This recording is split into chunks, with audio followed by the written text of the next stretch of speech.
जय मसी सम्पूर्ण मेरो प्रिय मित्रहरूलाई आज बिहानीको सुन्दर समयमा परमेश्वरले हामीलाई रातभरि अनुग्रह सुरक्षित अनि शान्तिमा राख्नुभएको छ।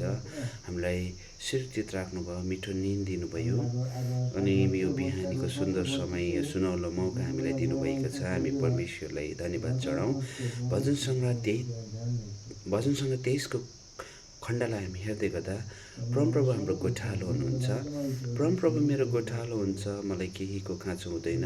उहाँले मलाई हरियो खड्कामा सुताउनुहुन्छ र उहाँले मलाई सुक्चेनको पानी किनार डोराउनुहुन्छ। उहाँले मेरो प्राणलाई पुनर्जीवित पार्नुहुन्छ। उहाँले आफ्नो नाउँको खातिर मलाई धार्मिकताको मार्गमा अगुवाई गर्नुहुन्छ। घोर अन्धकारमा म हिँडे तापनि म कुनै खतरादेखि डराउँदिनँ, किनकि तपाईँ मेरो साथमा हुनुहुन्छ। तपाईँको लाठी र तपाईँको लौरोले मलाई सन्ताउन दिन्छ। आमेन।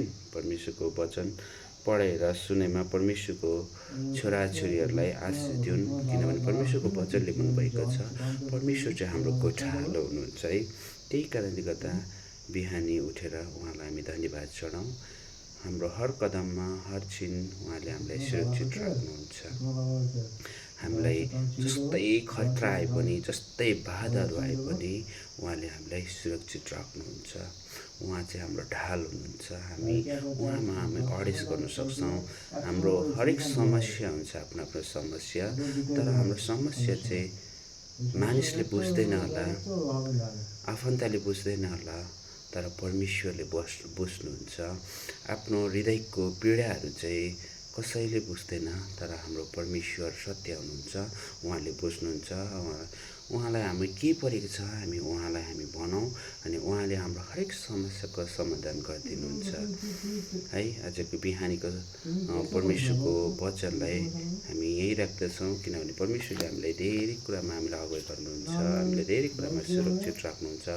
सम्पूर्ण मेरो युट्युबमा अनि फेसबुकमा हेर्नुहुने सम्पूर्ण मेरो प्रिय मित्रहरूलाई पनि परमेश्वरले अनुग्रह अनि सुरक्षित शान्ति आशिषमा राखेको आज बिहानीको समयमा भजन सङ्ग्रह 23 को कुरालाई हामी क्लेम गर्दै हाम्रो हरेक व्यवसायमा आफ्नो व्यवसाय हुन्छ, आफ्नो व्यवसायमा परमेश्वरले अनुग्रह राखेको हुन्।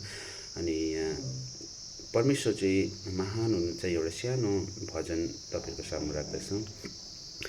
बिहानीको सूर्य जस्तै तपाईँको अनुग्रह छ यो मेरो जीवनमा।